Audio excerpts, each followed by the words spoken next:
texte pour penser l'identité et l'éducation dans un monde pluriel. Alors, nous allons commencer par Konrad Pius, voilà, que je vais vous présenter. Il vient d'être nommé directeur général d'Ecolat.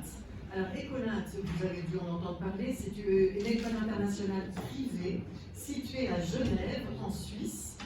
Et elle a été fondée en 1924, c'est-à-dire c'est quand même la plus ancienne des grandes écoles internationales au monde.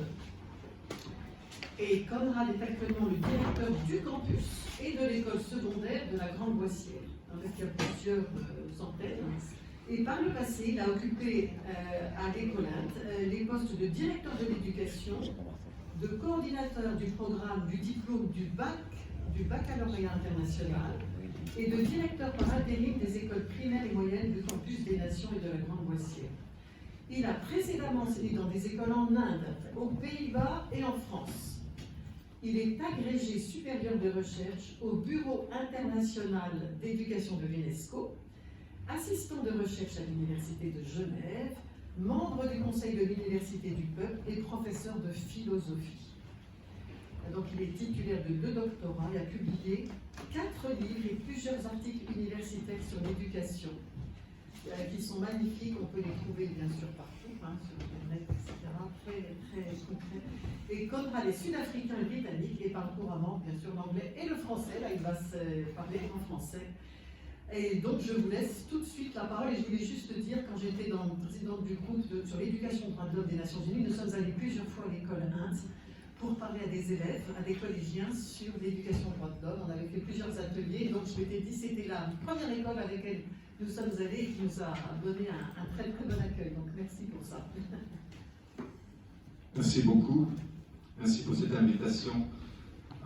J'espère que si jamais vous vous trouvez à Genève, vous allez venir à notre magnifique école, l'École internationale de Genève, vous serez bienvenus. Donc je vais parler des identités multiples, et en écoutant cette biographie, j'avais l'impression d'apprendre des nouvelles de quelqu'un que je ne suis pas. Effectivement, l'identité est un concept trouble. Historiquement et culturellement, on voit comment différentes écoles philosophiques traitent ce sujet de multiples façons, parfois opposées. Par exemple, pour plusieurs écoles africaines, comme celle de l'Ubuntu en Afrique australe, ou la cosmologie Yoruba en Afrique de l'Ouest, l'identité est collective. L'être existe dans un tissage communautaire. Il est même lié intrinsèquement et indissociablement aux ancêtres.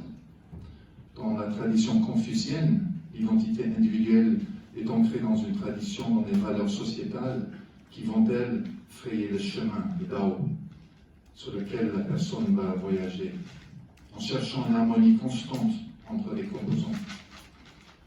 La tradition occidentale, massivement dominée évidemment par le judéo-christianisme, mais surtout à partir du détachement de l'Église dans les années des Lumières jusqu'au XXe siècle, adopte dorénavant une posture iconoclaste et foncièrement individualiste, en passant par David Hume, qui voit l'identité comme une pure invention mentale, à Nietzsche, pour qui l'identité est surtout un défi moral à surmonter, chez Simone de Beauvoir, qui, comme Sartre, place l'existence chronologiquement avant l'essence.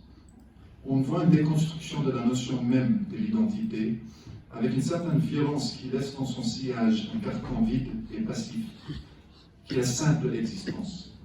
Il faut alors forger la possibilité contingente de décider ce que nous voulons être, en somme de choisir et même de créer notre essence. N'oublions pas Marx et Freud, qui au XIXe siècle vont contredire cette liberté absolue de l'individu en le situant dans un déterminisme socio-économique d'une part, et psychologique de l'autre. On sera dorénavant étiqueté et emprisonné, d'un côté ou de l'autre d'une barrière quasi infranchissable, soit dans une lutte de classe perpétuelle, soit dans une matrice psychique où l'on ploie sous les ombres de l'inconscient tiré par des forces invisibles qui sortent de l'intérieur mystérieux et labyrinthique. Bien entendu, dans la décadence postmoderne actuelle, si je peux me permettre de le nommer ainsi, s'agrègent plusieurs strates de perceptions qui vont-elles permettre à un individu de se projeter dans une identité virtuelle par des réseaux sociaux et des nouvelles collectivités. Le discours de Kimberly Crenshaw sur l'intersectionnalité amène une nouvelle couche de complexité car on essaie de paramétrer, de nommer et d'identifier explicitement toutes les expériences sociales d'une personne en reconnaissant les affiliations, l'historique et les présuppositions idéologiques derrière chacune d'entre elles. Chantier vaste et problématique. Dernier tournant dans ce kaléidoscope interidentitaire, la théorie du genre et les pulsions plutôt récentes à reconnaître et à soutenir des besoins de changer les marqueurs identitaires fondamentaux, son genre, son nom, choses qui peuvent être faites à l'école.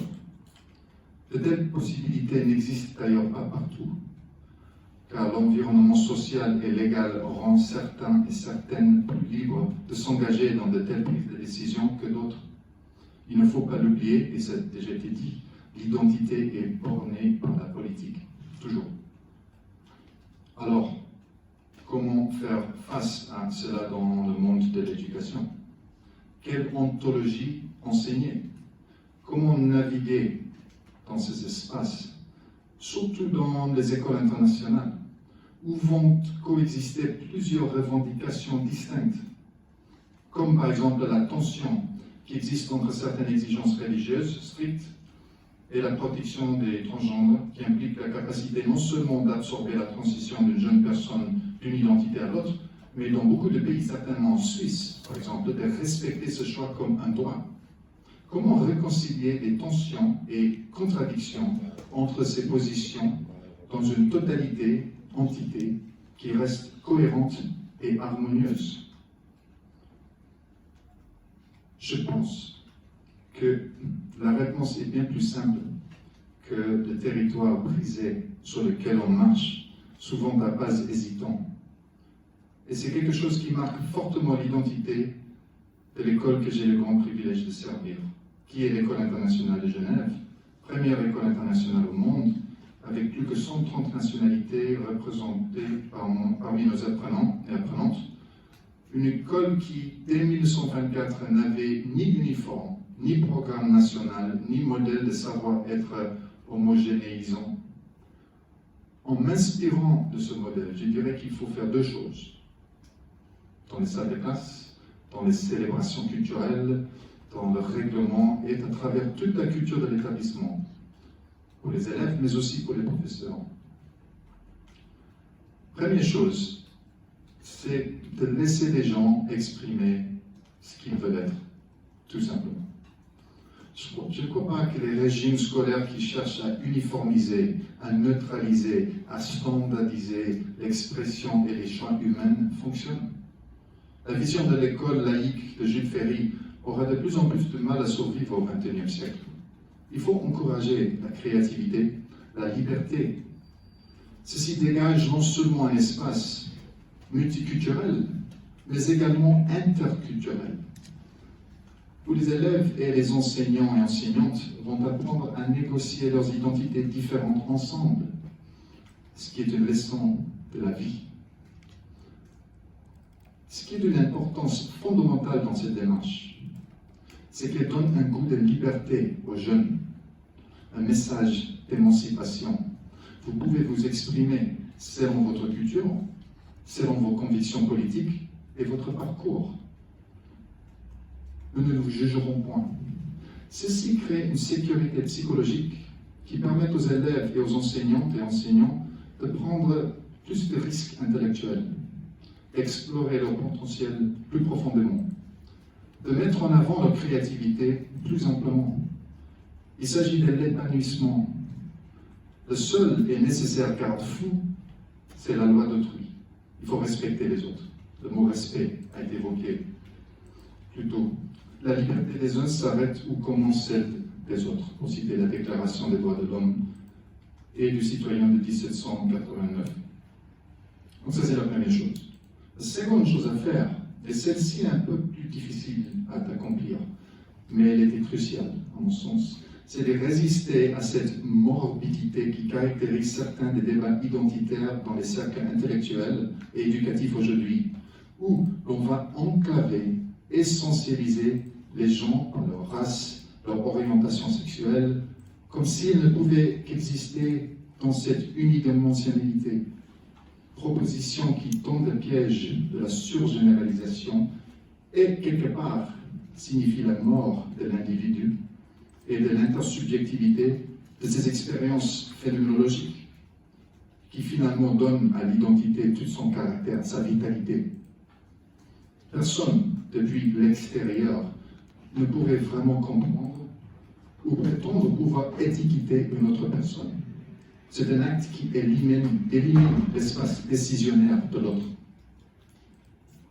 En mettant en avant plutôt le style de la personnalité, la qualité du travail, l'énergie participative du groupe, pas que l'individu et du groupe, le talent, et en s'écoutant respectueusement pour pouvoir apprendre et grandir ensemble, on crée une culture non seulement inclusive, mais sensible et bienveillante aussi.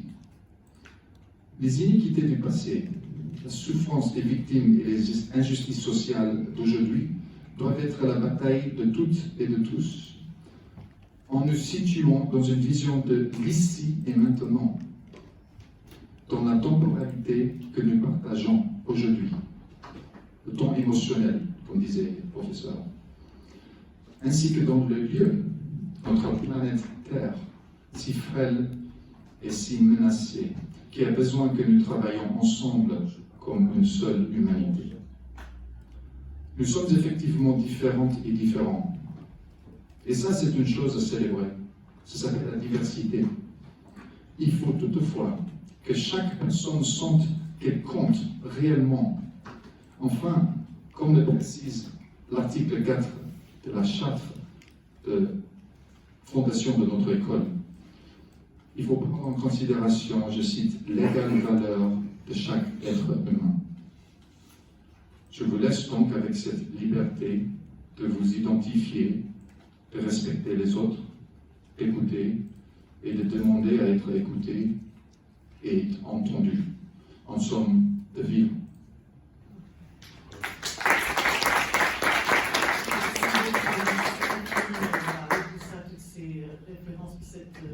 Historique, philosophique est très très important pour le monde là où on en est maintenant.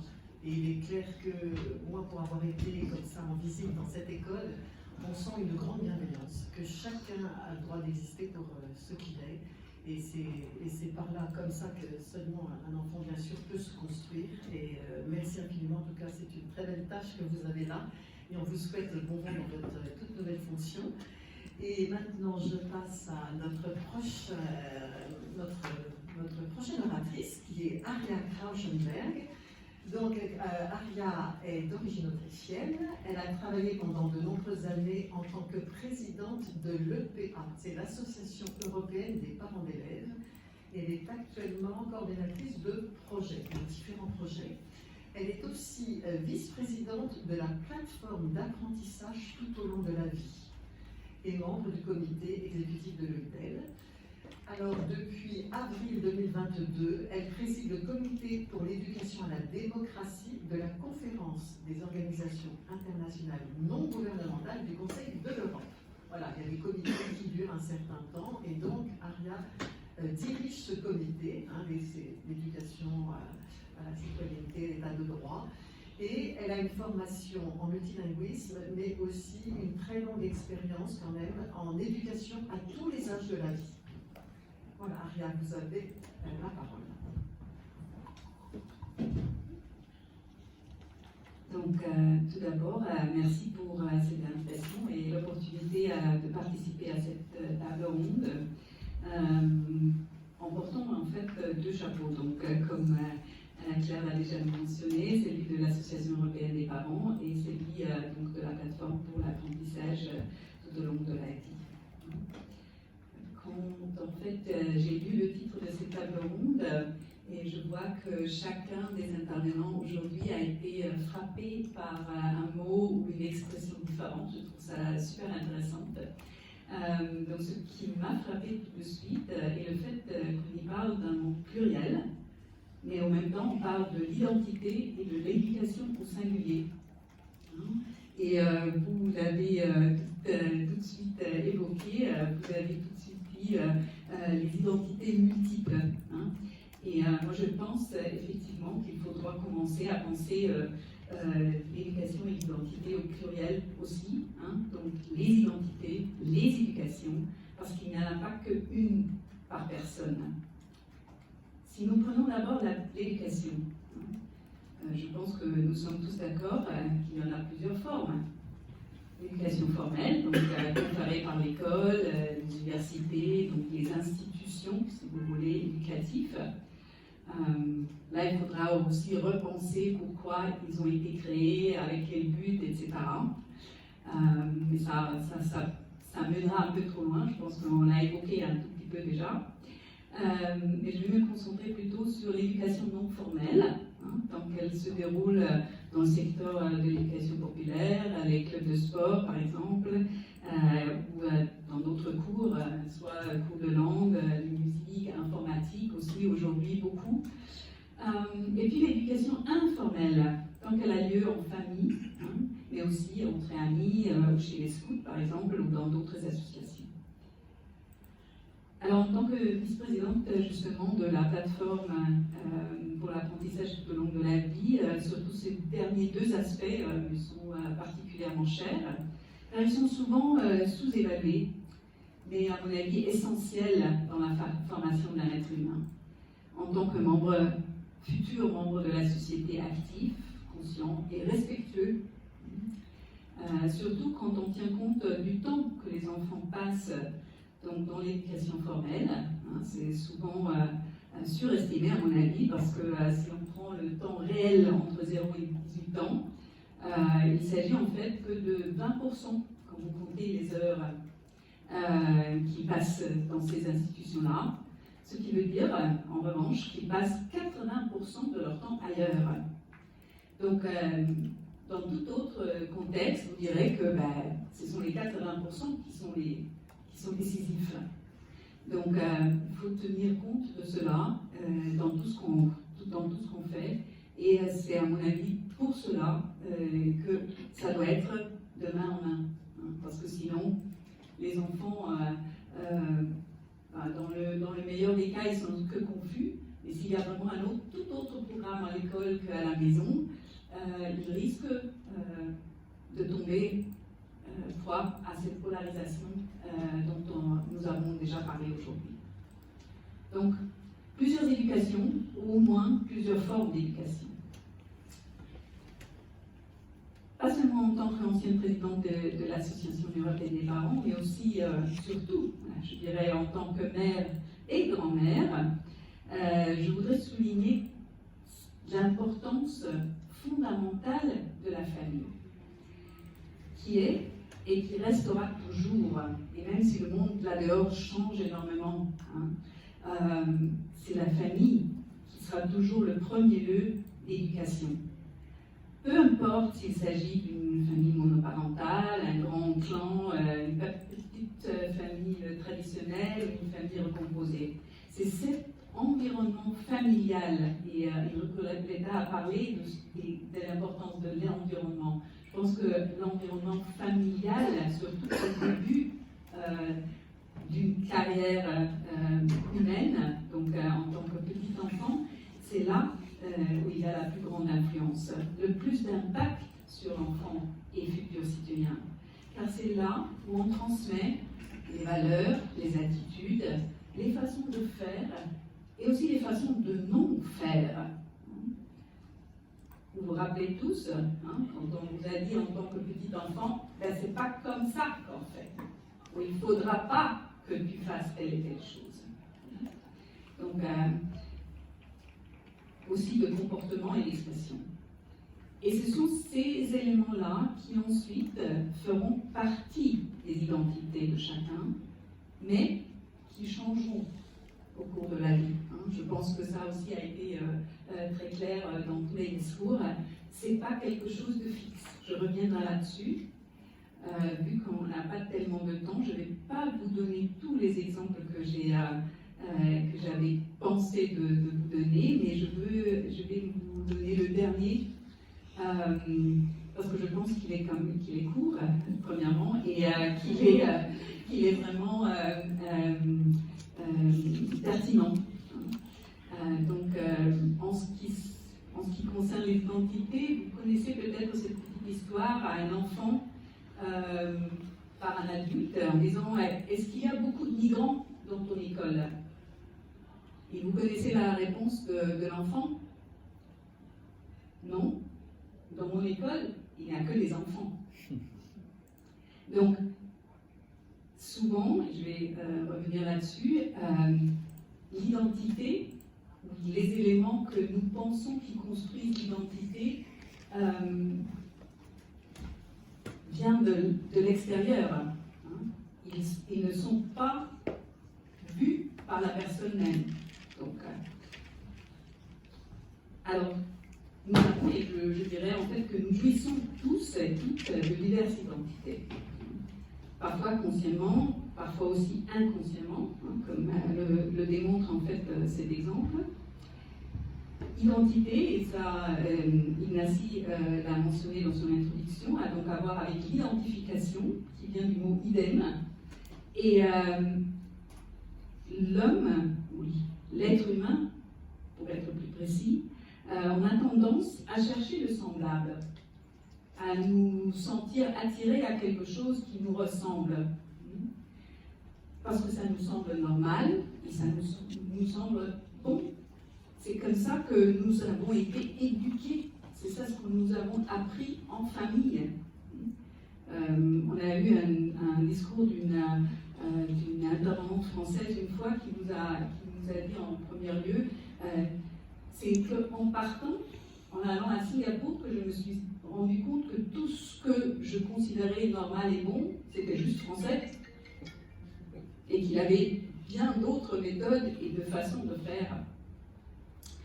Donc, il faut faire très attention parce que souvent, ces éléments sont une attribution par d'autres, qui peuvent aussi être utilisés pour inclure, donc ils font partie de notre groupe, ou pour exclure du groupe, de la société, et au lieu de profiter, comme a expliqué le directeur Conrad, de cette diversité et de la comprendre et de la prendre comme une richesse.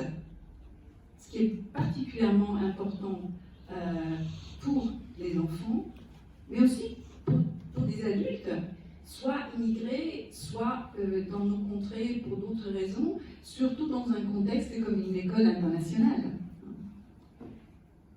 Et cela m'amène au prochain point qui en fait découle de ce que j'ai dit auparavant. Les identités sont construites et ne sont pas innées. Et ça, c'est quelque chose qu'aujourd'hui, quand on entend des discours politiques, souvent on a l'impression que les personnes sont nées avec une identité qui est fixe et qu'on ne pourra pas changer.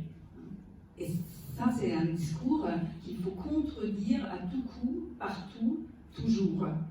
Parce que, comme on a vu aujourd'hui dans tous les discours, j'ai retrouvé ça, j'en ai été très contente, parce que très souvent je me retrouve dans des débats où je suis la seule à tenir ce discours.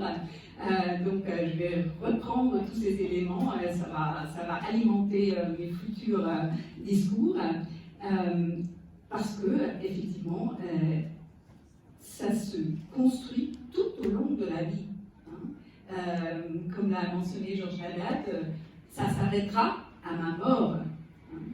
Donc, ça continue et ça implique que c'est un processus et que le changement en fait partie intégrante. Et que les personnes qui veulent que les choses restent comme ils étaient autrefois, la vie est changement. Tout change tout le temps. Et on peut en être content ou pas, mais on ne pourra pas changer ce fait. Donc, il vaut mieux le prendre et en profiter.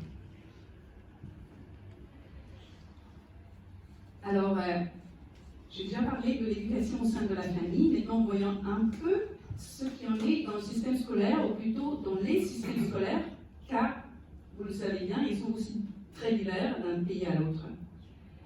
Je pense que ma grand-mère disait toujours que dans toute mauvaise chose, il y avait quand même un bon élément. Donc je pense que la pandémie a quand même montré très clairement, même à ceux qui ne le croyaient pas avant, que les centres éducatifs ne sont pas seulement des lieux d'apprentissage académique, mais aussi des lieux d'apprentissage social très importants. Surtout pour les enfants qui n'ont pas de frères et sœurs à la maison et qui n'ont pas cette ambiance sociale, mais aussi pour tous les enfants, parce qu'ils présentent pour les élèves ou les étudiants, dans le cas des universités, un espace sécurisé dans lequel ils peuvent expérimenter et s'expérimenter.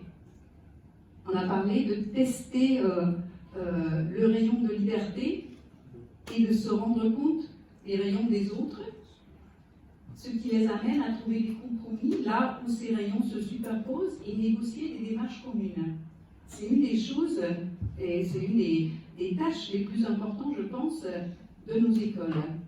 Ce sont aussi des lieux pour vérifier ou mettre en question les convictions, les croyances et les traditions apprises en famille, pour trouver une affirmation ou des nouvelles solutions. C'est très important quand on parle de nos communautés très diverses aujourd'hui, parce qu'il faut arriver à des nouvelles solutions. C'est comme ça que la société avance. Et elle l'a toujours fait. Si je vous donne l'exemple de l'Autriche, de Vienne, aujourd'hui on a un grand débat sur la migration et sur la langue de l'école. Hein. C'est un peu comme en France. Car aujourd'hui, Vienne a aujourd'hui 1,9 million d'habitants. 10% à peu près de la population ne parle pas l'allemand, qui serait donc la langue du pays, à la maison. En 1910, quand Vienne était encore la capitale d'un grand empire, elle comptait de plus de 2 millions d'habitants. Et 54% des personnes indiquaient que leur langue n'était pas l'allemand. Donc aujourd'hui, on fait une grande histoire pour les 10%. En 1910, il y en avait 54%. Et si vous parlez avec les descendants de ces personnes, aujourd'hui, ils sont bien des Autrichiens, ils parlent tous allemand, leurs enfants fréquentent des écoles allemandes. Donc cette intégration s'est faite. Il est donc possible, mais il faut quand même la volonté politique. À l'époque, il n'en était pas question, parce que ce n'était pas un problème. Toutes ces personnes-là étaient des citoyens, étaient des sujets de l'empereur, évidemment. Donc, ils étaient tous des citoyens du même pays, et pas considérés comme des immigrés. Ça peut-être, c'est ça qui joue, en fait, un rôle important. Aux écoles aujourd'hui, revient donc un rôle de guidance dans ce processus d'expérimentation, d'encadrement et de transmission de savoirs fondamentaux dont les jeunes ont besoin. L'orientation des institutions éducatives, qui est souvent encore concentrée sur ce dernier point, devrait donc changer, ou plutôt s'amplifier. Il y a déjà des exemples, il y a des écoles qui font ça, il y a des enseignants qui font ça, mais il faudrait que ça devienne une pratique plus étendue. Cela implique aussi une nouvelle formation des enseignants, car, on le voit assez souvent, ils sont encore mal préparés pour ces nouveaux défis. Pour réussir cette transformation, je pense, et faire face aux défis du XXIe siècle, entre autres, donc, la protection de l'environnement et du climat, mais aussi, on a parlé beaucoup du numérique aujourd'hui, le vol de l'identité dans cet espace. Il faut de la coopération. Coopération entre toutes les parties prenantes. Parents, donc au sens large, parfois ce sont les grands-parents, d'autres membres de la famille qui ont donc la responsabilité éducative, les enseignants, tout autre personnel dans les institutions éducatives, donc assistants sociaux, direction, responsables, et aussi des responsables au niveau politique, soit municipal, régional, national, européen, donc tous ceux qui ont un rôle à jouer. Je pense qu'on n'arrivera pas à solutionner les problèmes que nous avons aujourd'hui sans travailler tous ensemble.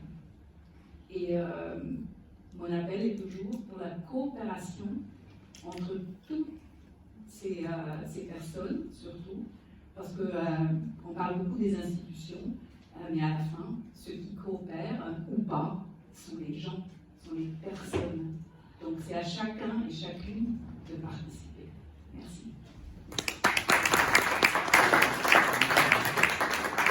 Merci beaucoup, Anya. Bah oui, là, j'ai beaucoup pensé à l'UNESCO quand vous avez parlé, parce qu'on voit bien dans la déclaration d'Incheon, le plan d'action, c'est vraiment très important. Toutes les parties prenantes doivent faire partie de la gouvernance, du suivi, l'évaluation des politiques et de leur suivi. Donc de A à Z, toutes les parties prenantes doivent être là. Il y a les parents sont mentionnés par l'UNESCO, puis bien sûr toute la société civile, la liberté de créer aussi des établissements. Mais je pense que ce qui est très important je pense que le climat n'est pas très apaisé quand même nulle part, avec tout ce qui se passe, ce monde très changeant. Et ce qui est très important, c'est de respect des libertés fondamentales. Et donc, vous avez parlé aussi des parents qui ont le droit de choisir l'éducation pour leurs enfants, qui respectent leurs convictions philosophiques religieuses. Ça, c'est quand même des choses très importantes que les Nations Unies redisent et qu'il ne faut pas perdre de vue. Sinon, ça, c'est quand même un peu la part pour ne pas partir dans tous les sens et respecter l'autre. Merci beaucoup, Aria. Donc, nous allons passer à notre troisième orateur, Pierre Massolier, qui a exercé des fonctions de direction de cabinet d'élus et il a enseigné la culture générale à l'Institut d'études politiques d'Aix-en-Provence. Il est aujourd'hui délégué général en charge des relations politiques au secrétariat général de l'enseignement catholique en France, pas très loin d'ici. Il est de formation juridique. Et il a poursuivi des études de philosophie, on a beaucoup de philosophes aujourd'hui, théologie et droit canonique. Et il a coordonné l'écriture du statut de l'enseignement catholique en France, publié en juin 2013. Et très important, en ce moment, il pilote la démarche prospective de l'éducation catholique pour 2030. Donc Pierre, à vous. Merci beaucoup, merci de cette invitation. Je suis ravi de participer à vos travaux, même si je le fais un peu au pied levé, puisque un autre intervenant était prévu, pour lequel on a une pensée, puisque c'est un deuil qui le prie d'être parmi vous. Donc vous serez indulgent pour une préparation qui s'est faite un peu à la hâte, indulgent aussi pour le caractère probablement trop français de l'intervention. Peut-être le précédent, Francis, aurait été trop belge, mais moi je suis sûr que je serais trop français. Et puis, je préfère m'en excuser d'abord, plutôt que ce soit le nombrilisme et l'arrogance française qui soient mis en cause par les auditeurs internationaux. Et puis me cantonner, mais ça complète ce qui a été dit par d'autres, donc effectivement, plutôt à la question de l'école, sans ignorer les autres champs éducatifs, mais dans le temps imparti, il fallait faire des choix. Peut-être un point d'abord qui peut peut-être un peu donner la toile de fond de ce que je voudrais vous partager. Finalement, quand on regarde, dans toutes les interventions ce matin, on n'a pas beaucoup discuté, on n'a pas mis en tension identité et pluralité. On dit identité, quand elle est connue, respectée, etc., eh bien, elle a pour effet la diversité et le pluralisme. Il y a une question, à mon avis, centrale qui se pose dans l'éducation, ou en tout cas dans la tradition éducative française, c'est comment cette question de l'identité vient percuter l'universalité. On a peu parlé de cette notion ce matin, et je pense qu'elle questionne vraiment la manière dont un certain nombre de pensées éducatives sont installées en France. Et quand j'évoque ça, c'est parce que cette universalité, elle a tendance, ça a été un peu dit il y a quelques instants, elle a très rapidement tendance à se transformer en uniformité. Et donc du coup, on a une tension entre l'universalité et la possibilité d'une identité. Et il me semble qu'on peut avoir une petite image là-dessus qui nous aide, et puisqu'on est dans un colloque co-organisé avec l'UNESCO, de penser à la démarche du classement au patrimoine mondial de l'humanité. On a parlé des fromages, on a parlé des vins, on a parlé des langues, c'est à peu près ce que je voudrais vous dire. Qu'est-ce qu'il y a dans cette démarche? Il y a de toute évidence une intention universelle de reconnaître quelque chose qui a une valeur universelle pour l'humanité, dans la qualité. Mais est-ce que c'est quelque chose qui vaut pour tous les lieux, tous les temps, toutes les cultures? C'est exactement l'inverse qui se produit. Ce classement va chercher quelque chose d'absolument unique, quelque chose qui n'existe pas ailleurs. La pizza napolitaine, le flamenco, ça n'existe pas ailleurs. Et parce que ça n'existe pas ailleurs, il faut le protéger et ça a valeur universelle. Ce qui veut dire qu'on réconcilie ainsi, et ça me semble fondamental en éducation, la diversité et l'universalité, en considérant même que la diversité, et donc le respect des identités, est une condition de l'universalité. Le jour où nous perdrons le chemin du singulier, le chemin du particulier, nous perdrons le chemin de l'universel. Ça, c'est vraiment une conviction profonde. Donc ça veut dire que dans un monde pluriel, il faut des écoles plurielles et pas des écoles uniformes, et des écoles du pluralisme à l'intérieur d'elles-mêmes. Pour penser, alors on nous a demandé des pistes. Alors c'est compliqué parce que je suis plutôt de l'école de professeur Haddad, il ne faut pas donner des réponses, mais que vous sortiez avec des questions. Alors c'est compliqué de donner des pistes, mais on va quand même en proposer quelques-unes. Peut-être d'abord enrichir notre débat et nos échanges du fait que nous pensons en même temps l'identité des écoles et l'identité des élèves. C'est deux choses un peu différentes. Nous avons ces deux objets de penser la pluralité des élèves et la pluralité des écoles. Ça, c'est la première distinction qu'il faut qu'on ait à l'esprit dans notre réflexion. Et puis peut-être vous proposer, même si tout change, mais il faut aussi que les choses changent pour que rien ne change, selon la citation du Guépard proposée ce matin, de notre côté, il nous semble qu'il y a deux outils, deux leviers qui demeurent pour l'éducation et qui permettent de prendre en charge, si c'est nécessaire, cette question de l'identité dans un monde pluriel. C'est la notion de projet éducatif, premier levier, et le deuxième, la communauté éducative. Pour nous, une école, c'est un projet et une communauté. Et ces deux éléments-là, ces deux leviers-là, permettront toujours, sous des formes renouvelées, sous des formes sans cesse à réinventer, c'est pas du tout sclérosé, de proposer les réponses adaptées au sujet que nous nous sommes fixés. Alors, j'ai repéré, il aurait pu y en avoir d'autres, j'ai fait une sélection, j'ai repéré trois chantiers éducatifs, ou en tout cas trois objets sur lesquels nous devrons, ou nous pourrions continuer à réfléchir à propos de ce thème. Les trois, d'ailleurs, étant totalement liés, vous allez comprendre comment. Le premier, pas seulement sous le coup de l'actualité, mais le premier, il faut quand même bien l'évoquer, est la question de la mixité sociale, culturelle, scolaire, voire mixité des habiletés différentes, la mixité des publics dans nos établissements, dans les établissements scolaires.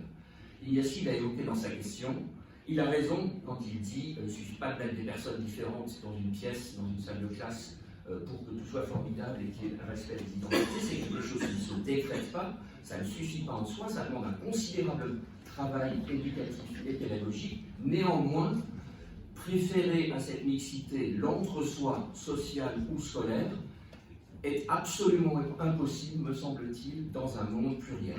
Et c'est non seulement une exigence d'une justice, d'une forme de justice sociale, mais c'est pour nous une exigence éducative. Il n'y a pas d'éducation possible aujourd'hui dans un univers de classe ou d'établissement qui soit fermé. Donc vous voyez que quand j'évoque qu'il soit uniforme, fermé, clos, sur l'entre-soi, dans un monde pluriel, la mixité de la communauté éducative s'impose. Entendez bien que quand j'évoque la communauté éducative comme un élément de réponse, ce n'est pas la communauté des mêmes, mais bien la communauté dans sa diversité, pour rejoindre, pardonnez-moi d'avoir cette référence théologique, mais ce qui est de l'ordre de la catholicité de l'Église, c'est-à-dire d'une universalité qui fait place à la différence. Comme le disait professeur Betta tout à l'heure, les familles les plus aisées peuvent se permettre d'aller découvrir l'autre à l'autre bout du monde dans d'autres conditions. Tous ne peuvent pas faire ce voyage, qu'au moins on leur offre un peu de diversité et un petit voyage de la diversité dans l'univers scolaire qui sera le leur. Et donc pour nous, ça permet de, en tout cas pour ce qui est de l'école catholique, on utilise souvent cette formule, l'identité de l'enseignement catholique, elle n'est pas dans son recrutement, elle n'est pas dans l'identité des personnes qu'elle recrute, mais elle est dans le projet de mettre des personnes différentes ensemble. C'est là qu'est l'identité. Donc dans la diversité des identités. Premier élément de travail. Vous avez, pour ceux qui sont des observateurs de l'actualité française et éducative, cette question de la mixité sociale et scolaire nous a beaucoup occupé dans un dialogue avec le ministère depuis maintenant plus de 6 mois, qui a abouti la semaine dernière. Dès lors qu'on n'en fait pas une question purement idéologique, il y a bel et bien, et c'est pour ça que nous avons souhaité y participer, une question et de société et une question d'éducation qu'il faut assumer et prendre en charge. Deuxième point, il reste toujours indispensable, en tout cas en France c'est un vrai sujet, de questionner le sujet de la neutralité. On a fait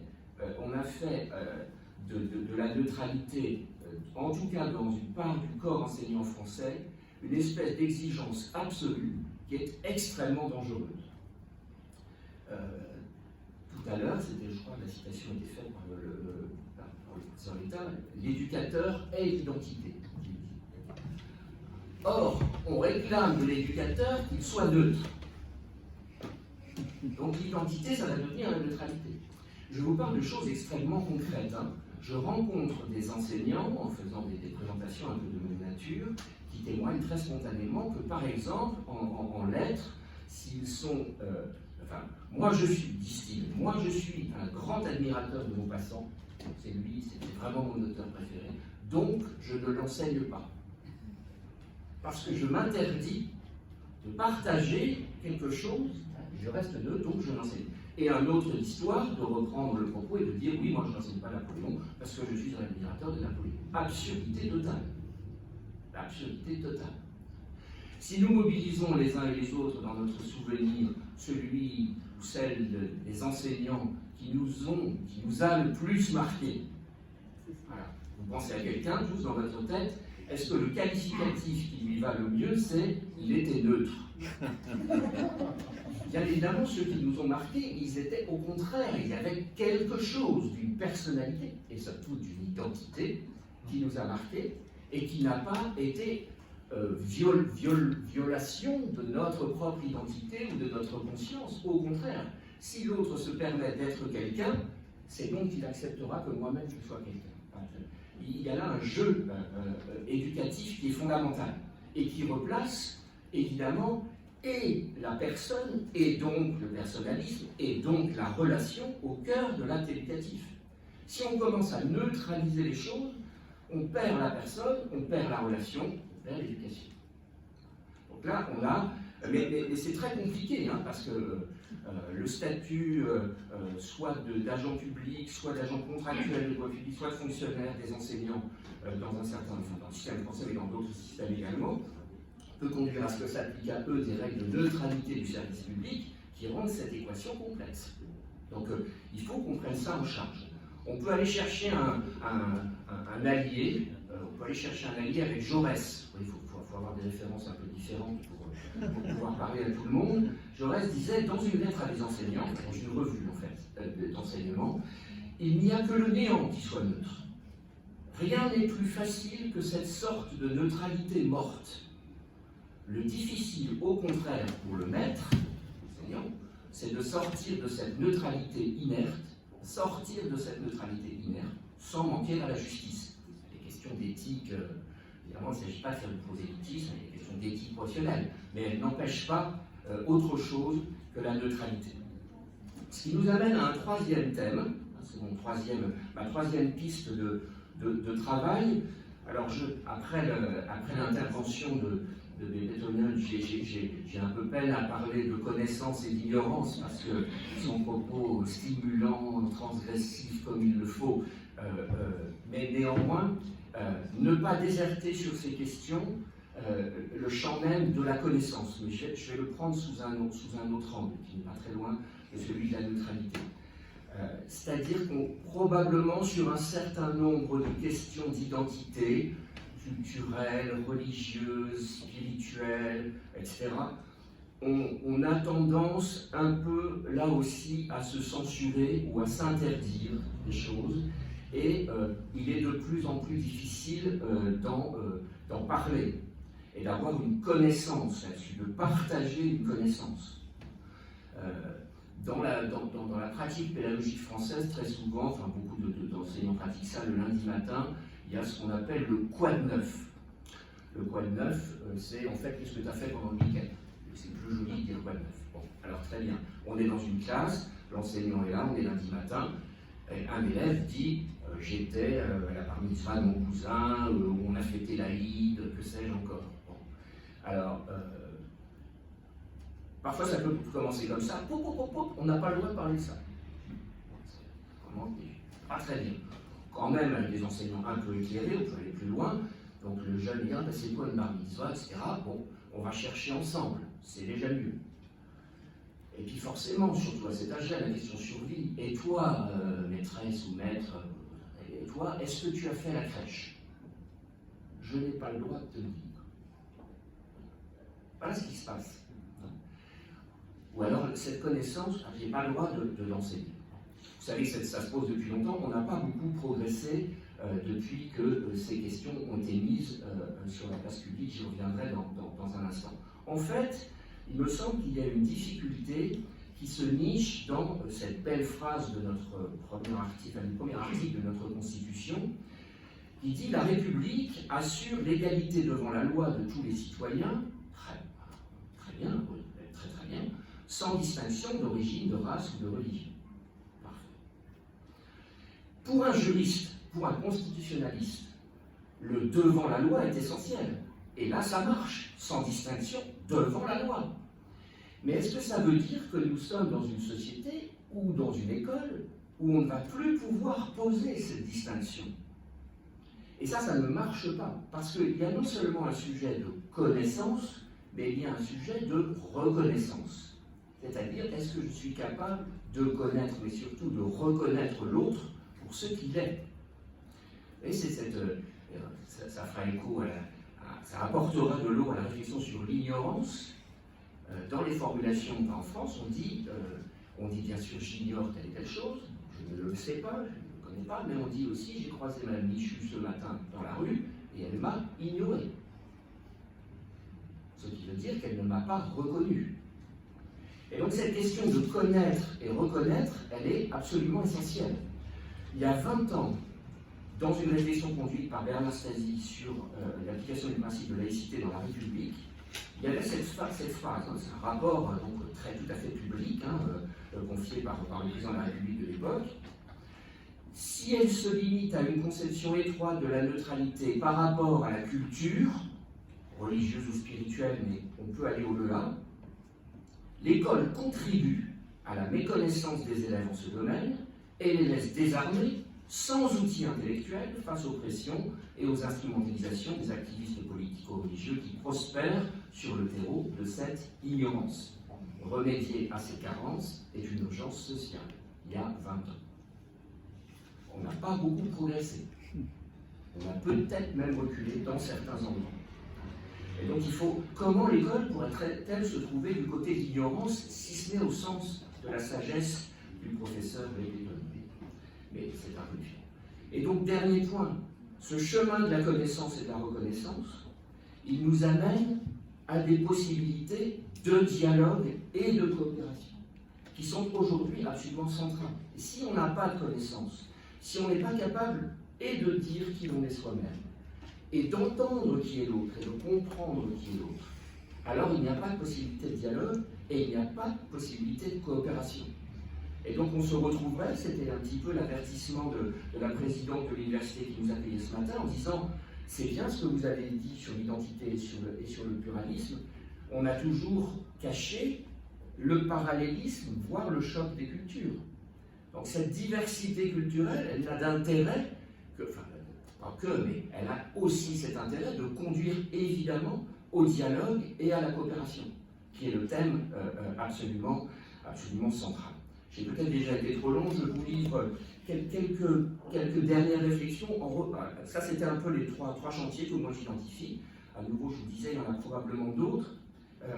Quelques réflexions quand même sur l'importance, nous semble-t-il, de ce binôme, là, projet éducatif, communauté éducative. Je reviens un petit peu là-dessus. Avec cette idée profonde dans la tradition de la doctrine sociale de l'Église, mais qui est partageable évidemment avec tous les hommes et toutes les femmes de bonne volonté, c'est cette conviction qu'on ne peut parvenir à son bien, on ne peut devenir plus homme et plus femme, on ne peut grandir en humanité, on ne peut s'éduquer, s'élever que dans une communauté, qu'à la faveur de l'existence d'une communauté dans laquelle chacun, au nom du principe de subsidiarité, a quelque chose d'original à offrir. Ça suppose donc, ça c'est un travail sur lequel on peut tous se pencher, de créer dans cette communauté ce que l'enseignement de l'Église appelle une atmosphère. Le terme est un peu bizarre, il y a un côté Arletty. Est-ce que j'ai une atmosphère dans l'hôtel du Nord? Donc c'est un peu étrange. En fait, on est beaucoup plus proche de ce qu'évoquait la démo des diapos qui ont été projetés tout à l'heure, autour du terme d'environnement. Le terme latin qui est dit ici atmosphère, qui est dans le Concile Vatican II, la déclaration sur l'éducation, c'est ambitum. Donc, ambitum, c'est le milieu ambiant. Et nous devons travailler sur ce milieu ambiant, entre identités, enfin, avec des identités plurielles, mais fabriquer cet environnement qui est absolument nécessaire à l'éducation. Alors l'éducation doit-elle défendre l'identité? Ça nous a été envoyé comme une provocation. Moi, je vous livre à titre presque de conclusion, trois phrases en tension qui peuvent nous aider à réfléchir sur cette question de l'atmosphère, de l'ambitum éducatif dont les apprenants, les jeunes en particulier, ont aujourd'hui besoin. Dans une école, on va prendre l'exemple de l'école, il faut que les membres de cette communauté puissent dire l'un est ce que l'autre est également. Je prends l'un et l'autre. L'un est ce que l'autre est également. On est là dans l'égale dignité des personnes. Donc je suis capable de reconnaître en l'autre quelqu'un qui est, comme moi, le même, au sens de l'égale dignité des personnes. Mais l'un a ce que l'autre n'a pas. Et donc nous avons, dialogue, coopération, etc., des choses à nous apporter, à partager. Ce n'est pas juste le maître a des choses à partager à l'élève, c'est les élèves entre eux, les élèves apportent au maître, etc. Autre tension qui nous permet d'aborder la question de l'identité des écoles. La communauté éducative, elle est la mienne. Elle est, dans la mesure du possible, en tout cas c'est ce que nous souhaitons, et avec Loïdel, je suis certain que nous partageons ce sentiment, elle est celle que j'ai choisie, ou que ma famille a choisie, mais en tout cas, il y a un choix. Donc il y a une élection. Et dans cette communauté, il y a donc une forme d'intimité qu'on a entre personnes qui ont choisi une même chose. Et évidemment, le clignotant de l'entre-soi se met à briller très très fort. Donc elle est la mienne, elle est celle que j'ai choisie, mais elle est aussi celle de tous. Et elle est aussi celle ouverte à d'autres. Et enfin, troisième tension, qui est tout à fait dans notre thème sur l'identité et sur l'altérité, la communauté éducative me dit quelque chose de ce que je suis. Voilà. Si je choisis, je vais pas prendre un exemple chez nous, si je choisis d'inscrire mes enfants dans une école de langue régionale bretonne, comme Diwan, réseau Diwan en Bretagne, que je connais bien, voilà, eh bien, je fais un choix et je suis avec des gens qui ont fait le même choix que moi et dit quelque chose de ce que je suis, c'est-à-dire un défenseur de la culture bretonne. Et c'est une identité que j'ai envie de transmettre à mes enfants. Mais, et c'est là où je suis moins d'accord avec mes copains de Diwan, c'est que cette même école qui dit quelque chose de ce que je suis, elle doit aussi me permettre de dialoguer avec d'autres, qui ne sont pas ce que je suis, mais quelqu'un d'autre. Voilà, différentes tensions. Vous avez bien compris que, évidemment, la question de la liberté de l'enseignement, si chère à Loïdel, est une condition de tout ce que nous venons de dire. Ce qui nous amène toujours d'ailleurs à faire attention à ne pas défendre la liberté de l'enseignement simplement comme une prise de position idéologique, mais bel et bien dans ces attendus-là et dans l'efficacité éducative qui est la sienne. Et deuxièmement, évidemment, la combiner avec une notion de responsabilité qui a à voir avec la solidarité, la fraternité. Quelqu'un, un évêque me faisait remarquer l'autre jour, et je trouve ça très très pertinent, que dans responsabilité, il y a sponsa. On utilise souvent respondere, etc., ce qui est tout à fait exact, mais il y a sponsa, et sponsa, en latin, c'est l'alliance. C'est ce qui donne épouse. Alors, c'est plus exactement les fiançailles, enfin ça dépend des traductions, mais grosso modo, ça a à voir avec l'alliance. Et donc je trouve ça très joli de se souvenir que exercer une responsabilité, pour nous une responsabilité éducative, ça a toujours à voir avec une notion d'alliance. C'est un très beau mot pour terminer. Oui, merci beaucoup. Merci infiniment. Oui, écoutez, franchement, c'était très très riche, toutes ces interventions. Ce que je pense, c'est qu'on n'a pas du tout envie d'aller dans le néant. Et c'est vrai qu'en France, on a tendance à parfois faire des lois pour bien.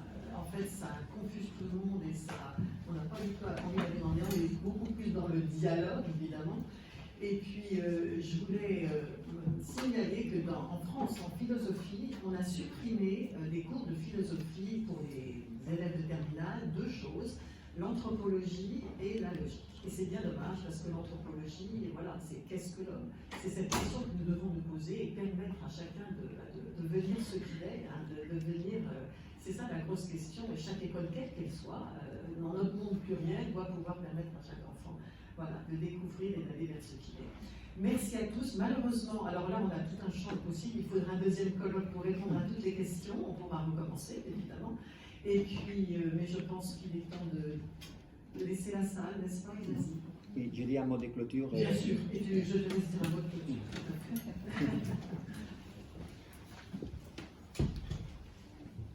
Voilà, et remercier aux intervenants.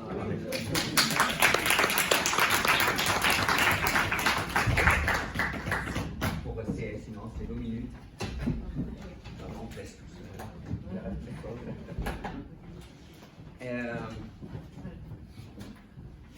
Bon, comme disait Georges Lalat auparavant, une bonne classe, c'est la classe qui termine avec des questions. Je ne sais pas si on a des questions, mais on a envie de poser des questions. Moi, j'ai envie énormément de poser des questions. Bon, simplement quelques remarques finales. On va partager après ces réflexions avec tous les personnes qui ont participé. Et on se rend compte que ce qui disait quand même que l'éducation, c'est apprendre à être à plus de résonance que jamais. Je ne veux pas finir non plus sans faire référence à Alfred Fernandez. J'étais nommé ici directeur de l'OIDEL, il était l'ancien directeur de l'OIDEL et c'est une question qu'il était bien encore, l'identité, la culture, l'éducation. Je pense aussi qu'il aurait été très content de voir des amis à lui participant dans un colloque, dans un sujet qui est touché au corps. Et lui disait deux choses que j'aimerais partager. La première, c'était que l'origine des guerres, à l'origine de toutes les guerres, il y a l'humiliation contre l'identité, non? Et la valorisation de l'identité, c'est important, parce que sans ça, il y a des blessures qu'on ne peut pas surmonter. Et aussi, là, si jamais vous venez à nos bureaux, dans chaque salle de l'OIDEL, il y a une phrase d'Alfred qui dit « Un délit de l'éducation, c'est un délit de l'humanité ». Parce qu'en fait, cette éducation qui va nous permettre de savoir qui on est, qui va permettre de nous connaître, chacun dans ses circonstances sociales. Si on est ça, on est qui on est. On est pourtant l'identité. J'ai retenu énormément de mots qu'on a dit. Je pense par exemple à langage, à mémoire, à environnement, que ce sont des éléments qui sont très liés à qui on est par rapport à la communauté, par rapport à la famille, environnement, langage, mémoire. J'ai retenu aussi que c'est la question que beaucoup de réflexions qui ont été faites jusqu'au moment où il ne faut pas les effacer, mais il faut le repenser en tenant compte de toute la révolution technologique qu'il y a en place. Et je regarde aussi ce qu'il a été finalement dit de cette tension entre le particularisme et l'universalisme. Donc je pensais à deux choses sur ça. Je pensais à le grand directeur espagnol Almodóvar qui fait des cinémas très universels, mais toujours très enraciné dans la réalité locale. C'est si ça marchait pour Almodóvar, pourquoi pas dans l'éducation? Et parfois, on pense que si on a une identité, si on se connaît bien, on ne peut pas penser aux grands problèmes de l'humanité, mais en fait, la littérature universelle aussi nous montre que les problèmes universels se vivent dans des sphères particulières. Et je termine pour la notion d'être, non? Car on a parlé de l'exode, on a parlé de Dieu, le seul qui peut dire je suis, au corps, les seuls qu'il peut se référer à lui-même disant simplement je suis, c'est Dieu. Mais ici on a des conversations d'être humain et il faut remplir ces je suis, non? L'être, notre visage, sont ce qu'on est. Et comme Platon termine son Phaédron parlant de la beauté, il dit la beauté c'est compliqué, complètement c'est compliqué, c'est pour ça qu'on a aussi le dialogue. Alors je termine avec 3 paroles à tous, merci, merci et merci.